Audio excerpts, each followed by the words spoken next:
Amén.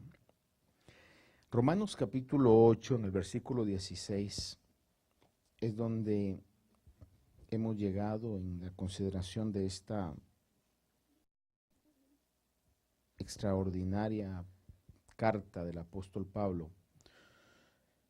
Fundamental el mensaje que tiene para todos nosotros que creemos en el Señor. Versículos 16 y 17, quiero que leamos.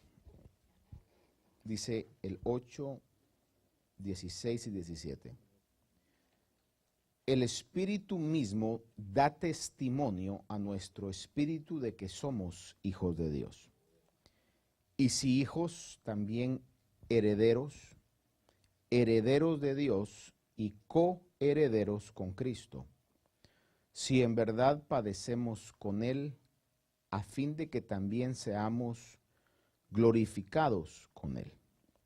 Y aunque no vamos a llegar a esto, si es necesario, considero que leamos versículo 18, que introduce el siguiente pensamiento y dice: pues considero que los sufrimientos de este tiempo presente no son dignos de ser comparados con la gloria que nos ha de ser revelada.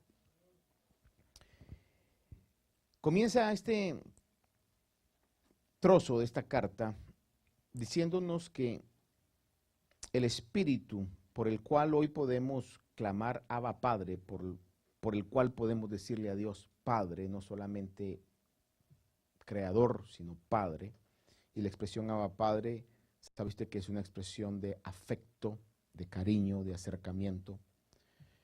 A través de ese espíritu, dice que ese mismo espíritu da testimonio a nuestro espíritu de que somos hijos de Dios. Ahora, ¿cómo es que ese testimonio, de qué manera ese testimonio nos es dado a nosotros? Alguien puede decir, yo lo siento, y estaría correcto. Otro puede decir en algún momento, no sé cómo explicarlo, pero tengo fe que soy hijo, que soy hija, y también diría que está en lo correcto. Pero podemos darnos cuenta a través de los frutos que ese espíritu genera en nuestra vida. La palabra de Dios dice en Gálatas que hay frutos del espíritu. En otras palabras, si tenemos ese espíritu dentro de nosotros, vamos a dar fruto. No es algo que podamos ocultar. Jesús, nuestro Señor Jesús, dijo que por sus frutos se conocería. No puede un árbol malo dar frutos buenos o un árbol bueno dar frutos malos. En otras palabras, cuando comenzamos a tener los frutos del Espíritu, que están en Gálatas capítulo 5, el apóstol Pablo los especifica, dice, mas el fruto del Espíritu es amor, gozo, paz, paciencia, benignidad, bondad, fe o fidelidad, mansedumbre, dominio propio, otras versiones traducen templanza. Dice, contra tales cosas no hay ley. Es decir que cuando comienzan a surgir esas características en nuestra vida, es el testimonio del Espíritu que somos hijos de Dios. Obviamente, no creo que haya nadie en este lugar, y con esto no quiero yo decirle que usted y yo somos poco espirituales, pero no creo que haya nadie que tenga en un nivel total esos 9 frutos. Estamos todavía en un proceso de transformación. Quizás alguien puede tener mucho dominio propio, pero quizás no puede tener ese mismo nivel en gozo. O quizás otro pueda tener mucha paz, pero no tiene ese nivel en mansedumbre. Pero de una u otra manera, cuando el Señor hace el milagro del nuevo nacimiento, comienzan esas virtudes, esos frutos a salir, a hacerse parte de nuestra conducta, en distinto nivel, y mucho de ello será en qué tanto nosotros nos sometamos a la voluntad de Dios, que eso va a ir cobrando más y más fuerza. Es parte del testimonio de que somos hijos de Dios. De otra forma, hermano, no puede una persona que no tenga el Espíritu Santo de Dios generar esos frutos, porque estaría negando lo que la palabra de Dios dice, que no puede un árbol bueno dar frutos malos o viceversa. Otra manera en que el Espíritu nos da testimonio es que nos da el poder o el deseo de poder compartir de Cristo.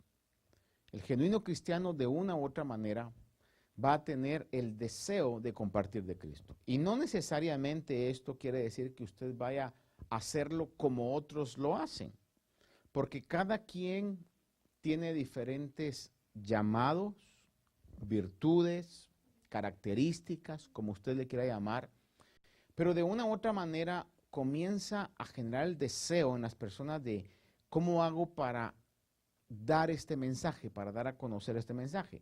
Y muchas veces puede ser por algo donde nosotros quizás ni nos damos cuenta, pero en una conversación quizás las personas comienzan a contarle los problemas, las situaciones que están pasando, y de repente entonces usted, en lugar de dar un consejo como lo que antes daba, sale dentro de usted, mire, ¿y por qué no busca a Dios? ¿Y por qué no trata de acercarse a Dios? Y quizás en esa plática comenzamos a generar cosas que antes no lo hacíamos. Y de la misma manera también, en la medida que estemos nosotros llenos del Espíritu, así nos estaremos más valientes, estaremos más decididos, tendremos más denuedo, de la misma manera que los frutos quizás van a estar en un nivel más alto, también va a haber el deseo de poder compartir de Cristo. Pero dice la palabra que el Espíritu nos da testimonio de que somos hijos de Dios.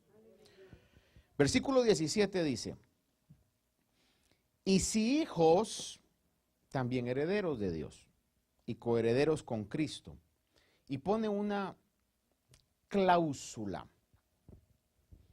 ¿Sabe usted que en términos legales, aquellos que quizás son bastante conocedores de la ley,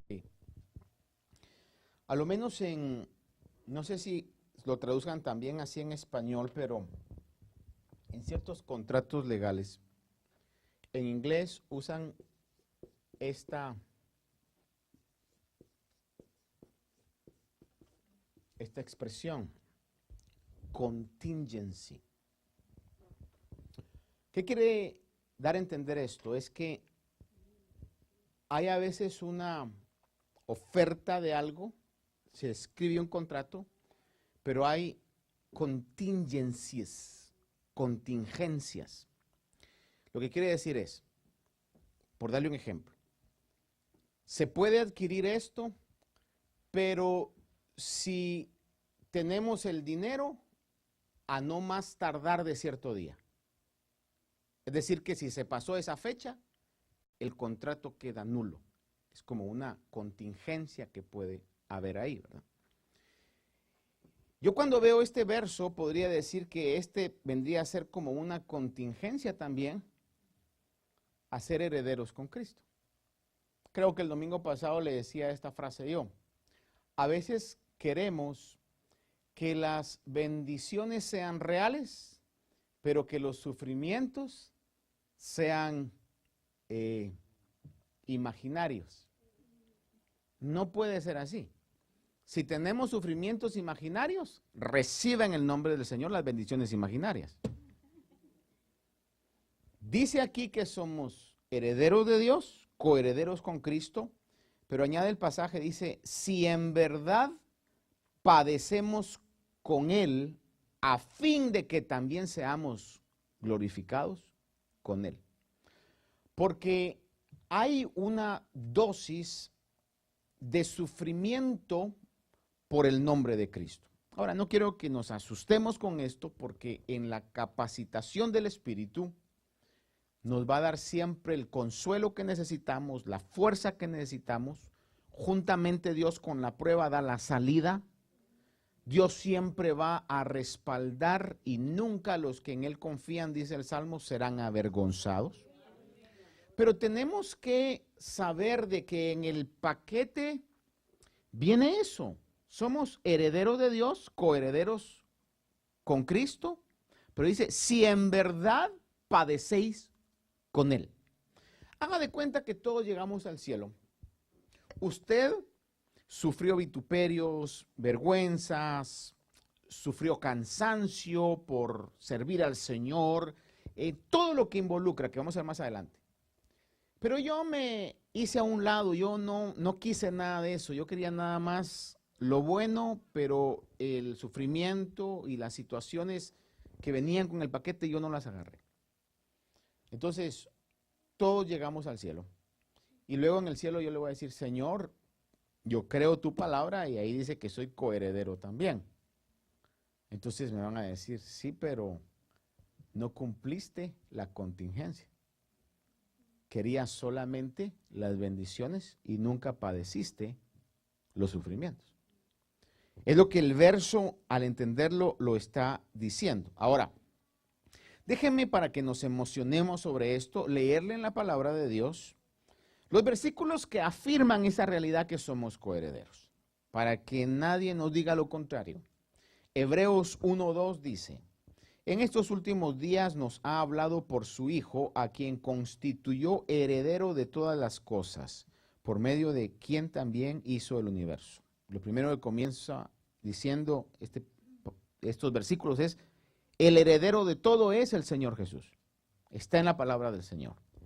Mateo 25:34 dice que entonces el rey dirá a los de su derecha, venid benditos de mi Padre, heredad el reino preparado para vosotros desde la fundación del mundo. Está escrito que va a llegar un día donde va a haber esa repartición de esa herencia espiritual. Gálatas 3:29.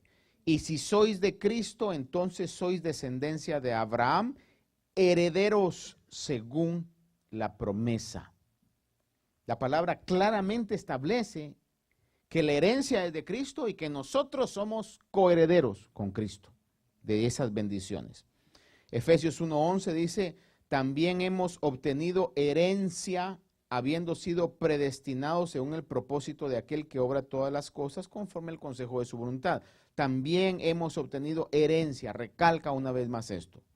Colosenses 1:12 dice, dando gracias al Padre que nos ha capacitado para compartir la herencia de los santos en luz. El 3:24 de Colosenses, sabiendo que del Señor recibiréis la herencia o la recompensa de la herencia.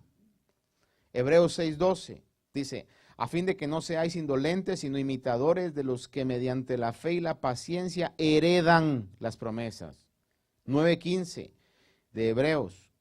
Y por eso Él, hablando de Jesús, es el mediador de un nuevo pacto, a fin de que habiendo tenido lugar una muerte para la redención de las transgresiones que se cometieron bajo el primer pacto, los que han sido llamados reciban la promesa de la herencia eterna.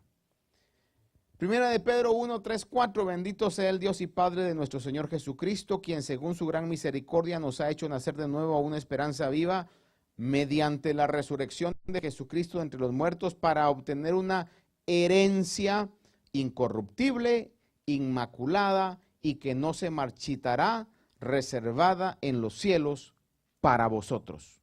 Pregunto entonces, ¿dónde está esa herencia?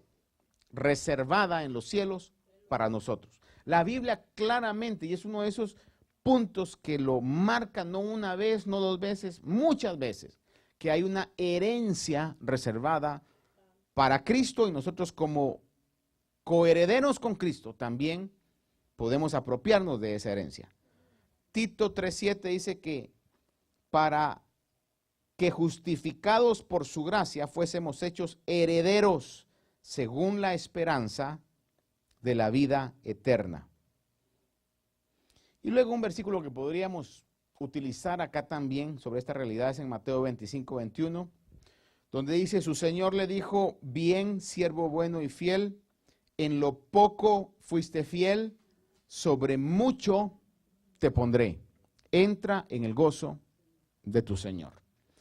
Creo que el domingo pasado yo le decía, hermanos, el perder la vida en el Evangelio y por el Evangelio es un negocio maravilloso.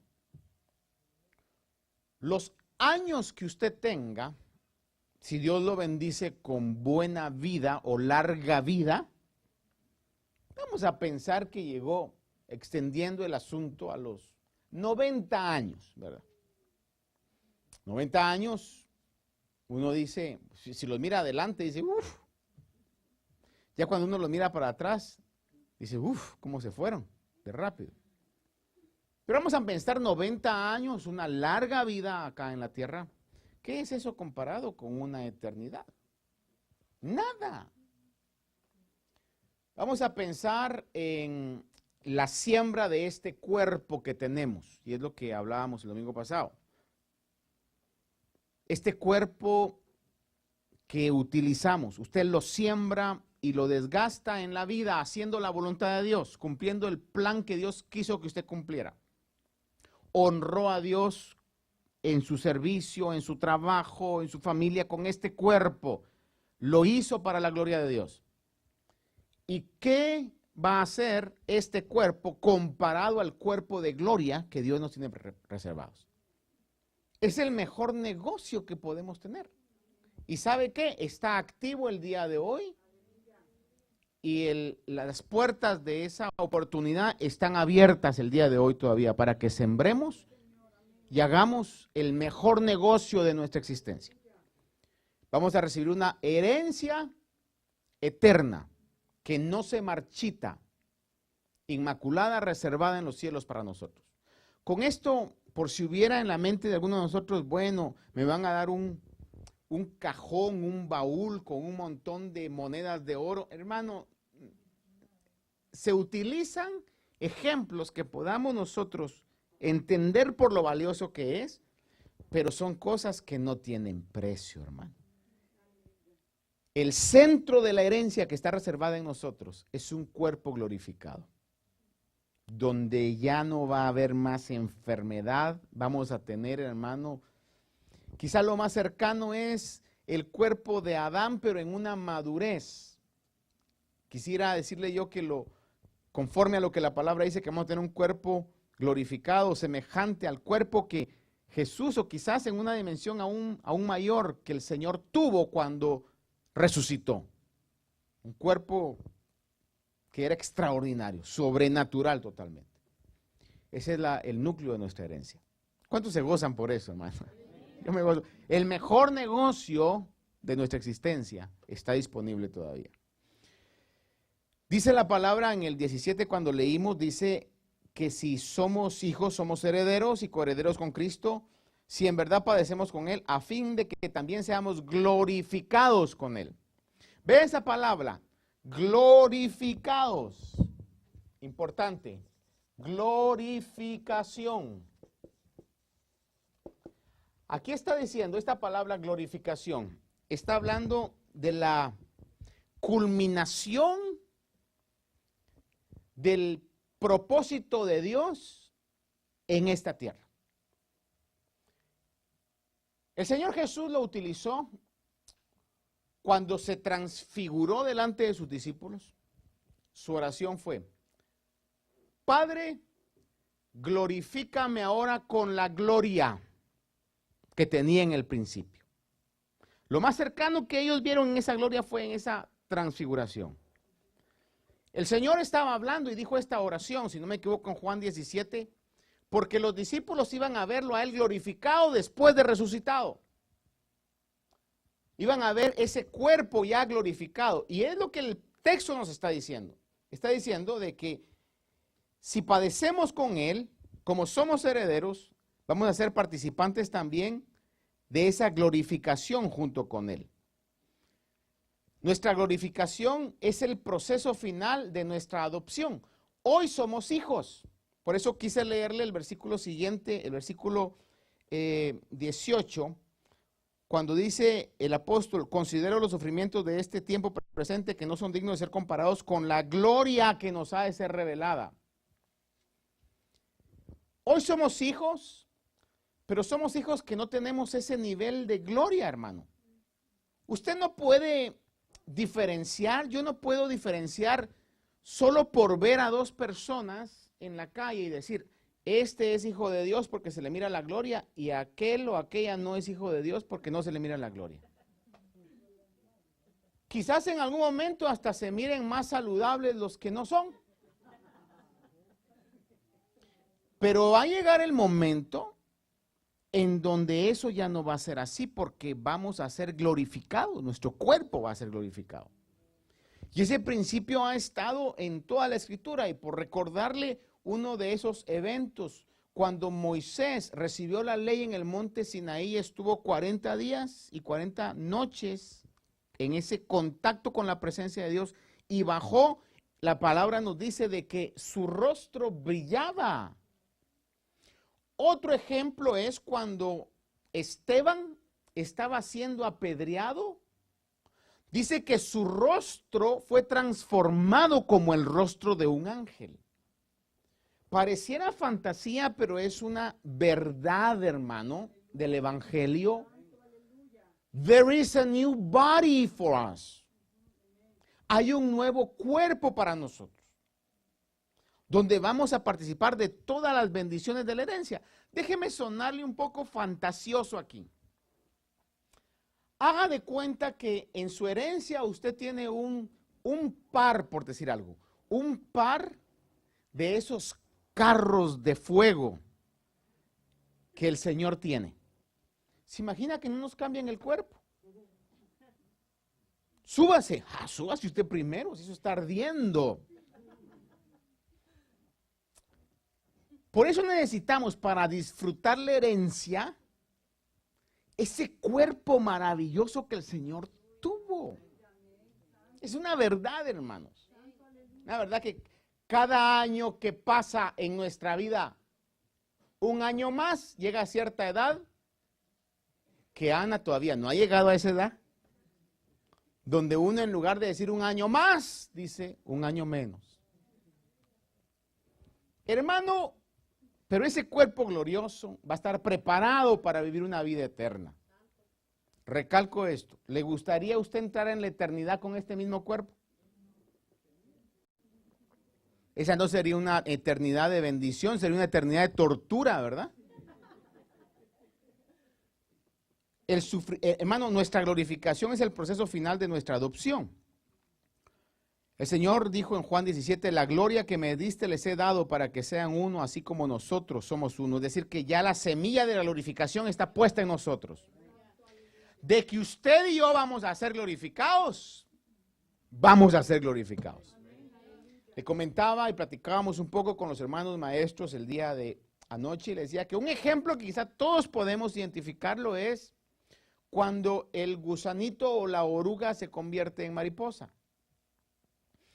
Uno lo mira y dice, un gusano. Pero si lo viera con ojos,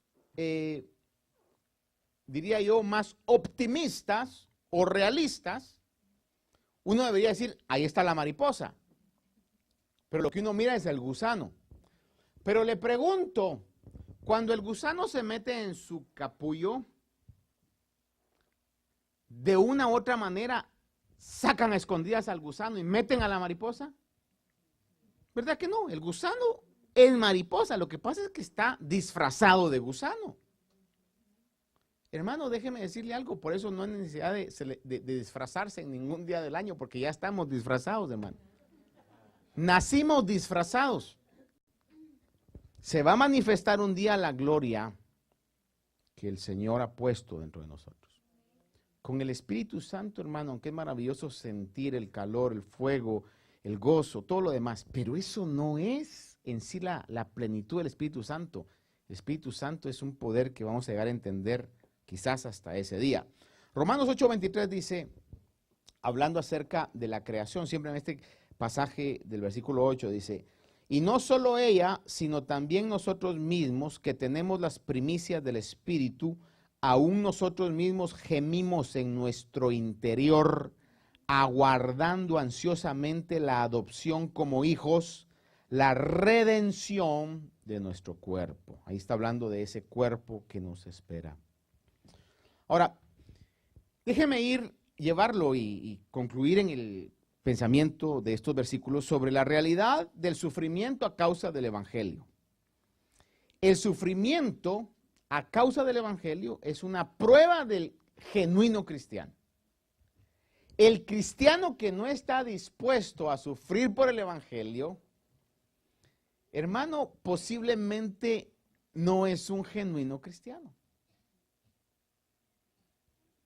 Ahora, le voy a citar algunos versículos aquí antes de llevarlo a algunas preguntas. Mateo 5, 10 y 11. Jesús nunca ocultó la realidad de que iba a haber un sufrimiento por su causa. Te repito esto. Jesús nunca disfrazó la realidad de que iba a haber un sufrimiento por causa de su nombre y por causa de su evangelio. Mateo 5, 10, 11 dice, bienaventurados aquellos que han sido perseguidos por causa de la justicia, pues de ellos es el reino de los cielos. Bienaventurados seréis cuando os insulten y persigan y digan todo género de mal contra vosotros falsamente por causa de mí. Lo dijo claro, no disfrazó eso. En Juan 15, del 18 al 21 le leo y dice, si el mundo os odia, sabéis que me ha odiado a mí antes que a vosotros. Si fuerais del mundo, el mundo amaría lo suyo. Pero como no sois del mundo, sino que yo os escogí de entre el mundo, por eso el mundo os odia. Vea cómo recalca 3 veces, va a haber odio. Por eso no podemos nosotros quejarnos y decir, ay, si me hubieras dicho antes que así esto iba a ser, yo lo hubiera pensado 2 veces. Hermano, el Señor nunca ocultó eso, que iba a haber un precio de odio, de persecución. Dice, acordaos de la palabra que yo os dije, un siervo no es mayor que su Señor. Si me persiguieron a mí, también os perseguirán a vosotros. Si guardaron mi palabra, también guardarán la vuestra. Porque todo esto os harán por causa de mi nombre, porque no conocen al que me envió. ¿Sabe usted de que de una manera literal esto se cumplió en la iglesia del principio como no lo hemos experimentado nosotros hoy? Donde ellos tuvieron que literalmente dar su vida por causa del evangelio. Todos los discípulos murieron muertes sangrientas, a excepción de Juan, porque el Señor lo libró, pero que lo quisieron matar sangrientamente. Y lo vivieron. Y el día de hoy siguen habiendo alrededor del mundo persecuciones contra los cristianos. Nosotros podríamos considerarnos dichosos, afortunados, que no estamos en ese nivel, hermano. Y eso nos debe de hacer una conciencia que de vez en cuando usted, aunque no conozcamos quiénes están sufriendo, pero le digamos, Señor, ayuda a aquellos que están dando su vida por causa del evangelio. 2 Corintios 4, 17 y 18 habla del sufrimiento, por grave que sea, dice, esta aflicción leve y pasajera nos produce un eterno peso de gloria. Hablábamos el domingo sobre esto, que sobrepasa toda comparación. 2 Timoteo 3, 12 dice, y en verdad todos los que quieren vivir piadosamente en Cristo Jesús serán perseguidos. Está claro en la palabra. No está escondido, no es un misterio.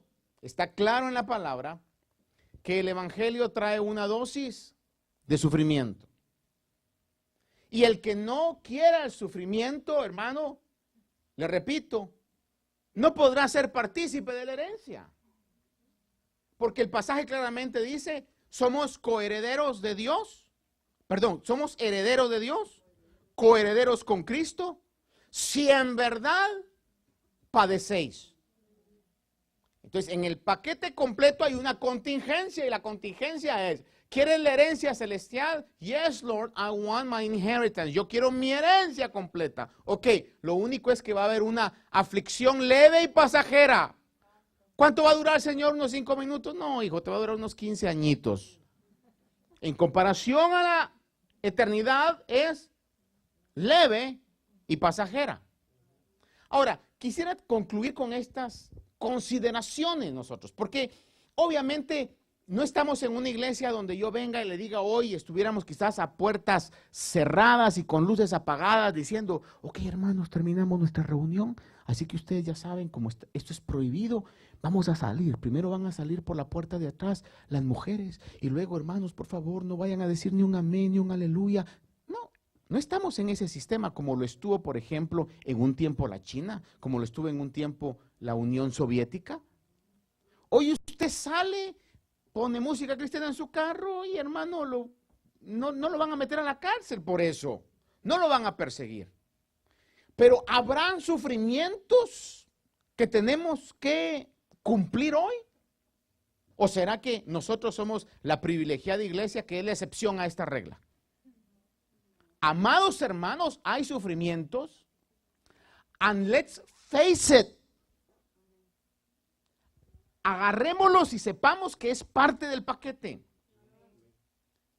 Por ejemplo, yo me preguntaba, ¿cómo se podría manifestar el sufrimiento por Cristo en este tiempo? Por ejemplo, uno muy sencillo es esfuerzo y sacrificio por servirle. Es sufrimiento. ¿Ha oído usted la frase que usan en los gimnasios que dice no pain, no gain? ¿Por cuántos de nosotros quisiéramos bajar unas libritas? Creo que todos en algún momento determinado, ¿verdad? Decimos, yo tengo 5 que las he reprendido, las he atado, las he ligado, no se van, hermano. Creo que son strongholds, ahí que están, hermano. Pero vea usted, ¿es fácil eso? ¿Es fácil en algún momento privarse de algún alimento, quizá porque nos está haciendo algún daño? Haga de cuenta que va con el doctor y le dice, ¿sabe qué? Mire, tiene que quitarse la sal. Comer sin sal, hermano, es difícil. O ya no beba azúcar. Y esos son sufrimientos. Y luego cuando lo elogian a usted y le dicen, cuando van a la siguiente cita al doctor, mire, excelente, todo está muy bien, sus análisis están bien, usted se siente muy bien, usted se siente un campeón, una campeona, pero detrás de eso tuvo que haber algún sufrimiento. Hermanos amados, en la medida que suframos sirviendo a Dios, le voy a garantizar algo, la gracia de Dios y los dones de Dios se van a manifestar en nuestra vida. Pero si no sufrimos, hermano, si vamos a servir al Señor solo cuando tenemos deseo. ¿No dijo el Señor Jesús que la carne siempre era débil? ¿Cuándo su carne le va a decir, levántate temprano, haz un sacrificio y orá unos 15, 20 minutos? ¿Cuándo nuestra carne nos ha dicho eso? ¿Cuándo nuestra carne nos va a decir, mira, esforzate, hace una llamada a aquel amigo y decirle que lo vas a ir a recoger y que después lo invitas a un café o algo? ¿Cuándo la carne lo va a poner eso? Jamás. Hay sacrificio y es parte del sufrimiento. Te voy a decir algo. Yo no quería venir hoy a predicar. Cansado, hermano. Y no es la primera vez. Pero tengo que echarle ganas, ¿verdad? Como dicen en Colombia, hágale. Ahora, ¿yo puedo hacerlo de mala gana? ¿O puedo hacerlo con la visión? Señor, cuando más me cuesta, es cuando más valioso va a ser. Entonces le pregunto, ¿estamos sufriendo? Bueno, yo con toda sinceridad le digo, sí, yo estoy sufriendo por el evangelio. No al nivel que me tengan, hermano, ahí apuntando con una escopeta. Pero hay sufrimientos en ese esfuerzo, esa dedicación. Por ejemplo, le voy a plantear otra pregunta. Creo yo, a mi parecer, muy real. Sufrimos cuando estamos determinados a obstaculizar el pecado en nuestros círculos de influencia. ¿Sufre usted, si todavía tiene hijos, bajo la potestad de su cobertura moral, económica, y usted viene y les dice, te quiero aquí a tal hora? papá, tú eres un anticuado, ¿qué tú crees que todavía estamos en el pueblo allá donde te criaste? Y comienza, le está diciendo anticuado, le está diciendo jurásico, le está diciendo viejo, dígame si no es falta, si eso no es sufrimiento, ¿verdad? No me comprendes. Y en un momento puede venir, se me hace que prefieres a mis hermanos. Y usted sabe que ama a ese hijo, a esa hija, usted lo ama con todo, pero usted está sufriendo quizás el vituperio interno por mantener, mientras esté en su posibilidad, una atmósfera que agrade a Dios y entorpeciendo el avance del pecado que quiere directamente robar la unión familiar. Esa determinación de obstaculizar el pecado en nuestros círculos de influencia, en el hogar, en los trabajos. Hermano, hay personas que a mí me han contado que tienen que negociar en su trabajo. Está bien poner tu música, pero hagámoslo un día la tuya y un día la mía. Hermano, y están teniendo un sufrimiento para poder escuchar toda esa situación, toda esa basura, y a la misma vez también que los señalen por el día en que están escuchando las alabanzas a Dios.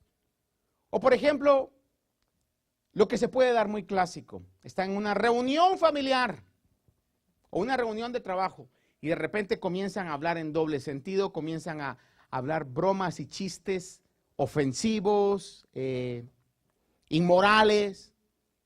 Y entonces usted no tiene una mentalidad señaladora legalista y separa a todos y les dice, hoy se va a abrir la tierra en dos y todos ustedes, partida de pecadores, se los va a tragar el infierno, sino que usted lo que viene, usted dice, con permiso, me voy. ¿Qué es lo que hay? Ya se va el cristianito, mira, ya se va, venite, hombre, ¿qué? ¿Acaso no sos hombre, pues? ¿O acaso no te gusta eso? ¿Sí o no? Sufrimiento. Por otro lado, usted puede venir y es obviar el sufrimiento y hacerse parte de esa atmósfera. Pero entonces no estamos sufriendo por el Evangelio. Pero cuando venimos y tenemos acciones que nos hacen frenar eso, porque somos la sal de la tierra y la luz del mundo, estamos teniendo, hermano, sufrimiento por el nombre de Cristo. Por ejemplo, otro que puede ser y es muy importante, es cuando hablamos y sostenemos el mensaje del Evangelio. Te repito, hablar y sostener el mensaje del Evangelio. ¿A qué me refiero a sostener? Que el Evangelio no ha cambiado. El Evangelio, nuestro fin, es que seamos conformados a la imagen de Cristo Jesús, santificados. Y yo sé, hermano, no se lo estoy diciendo yo, ignorando que todavía hay situaciones, áreas en nosotros, que quizás por el tiempo tuviéramos que haber dejado tiempo atrás, pero todavía se manifiestan en nosotros. Pero nuestra meta final es que todas esas cosas malas vayan cayendo y nos esforzamos por alcanzar la meta final. Filipenses 2, 12 a 16 dice, debo de leer esto y concluir con esto, en relación a hablar y sostener el mensaje del Evangelio. Filipenses 2, del 12 al 16 dice, así que, amados míos, tal como siempre habéis obedecido no solo en mi presencia, sino ahora mucho más en mi ausencia, ocupaos en vuestra salvación con temor y temblor, porque Dios es quien obra en vosotros tanto el querer como el hacer para su beneplácito. Haced todas las cosas sin murmuraciones ni discusiones, para que seáis irreprensibles y sencillos, hijos de Dios sin tacha, en medio de una generación torcida y perversa, en medio de la cual resplandecéis como luminares en el mundo, sosteniendo firmemente la palabra de vida, a fin de que yo tenga motivo para gloriarme en el día de Cristo, ya que no habré corrido en vano ni habré trabajado en vano. ¿Qué es sostener la palabra de Dios? Cuando en algún momento usted todavía defiende que la Biblia es la palabra de Dios. Defiende todavía que usted cree que Jesús es Dios y se manifestó como el Hijo de Dios. ¿Sabe usted que hay una organización muy seria? Se llama los legionarios, Legionnaires. Tienen todavía en su website ahí una encuesta a evangélicos. Y hermano, y es interesantísimo ver cómo hay porcentajes altos de evangélicos que no creen, o que creen que Jesús fue la primera creación de Dios. En otras palabras, están negando la deidad de Jesús. Y en parte es porque quizás ignoran lo que la palabra de Dios dice, pero también puede ser porque son influenciados por la tendencia filosófica del momento y entonces comprometen el principio que saben que está claro en la palabra de Dios, porque el principio claro en la palabra de Dios acerca de Jesús no es que Él haya sido creado, sino dice la palabra, que en Él y por Él fueron creadas todas las cosas. Entonces, sostener la palabra del Señor, hermano, va a requerir que en algún momento, quizás en esos círculos académicos, le vayan a decir, quizás no a usted, pero a sus hijos, y eres tan ignorante que crees eso. A ver, explícamelo. Hay cosas en la palabra que no se pueden explicar. Y como decía alguien, y yo lo repito, I'm happy with that. El no conocer y no poder entender toda la sabiduría de Dios, yo estoy totalmente tranquilo con eso, porque le sirvo a un Dios que su sabiduría es muchísimo mayor que cualquier sabiduría humana. La excelencia, Pablo decía, oh profundidad del conocimiento, de la grandeza de la mente de Dios. Cuán inescrutables son sus caminos, cuán insondables son sus propósitos. Lo que estoy llamado hoy, si el Espíritu me da testimonio a mi espíritu, es seguir creyendo y sosteniendo la palabra de Dios. ¿Por qué? Porque es una contingencia a mi herencia, que espero, y espero en el nombre del Señor, que venga pronto. Porque el que ha de venir, dice la palabra, vendrá y no tardará. ¿Cuántos creemos eso esta noche? A ver, pónganse de pie, por favor. Únase conmigo.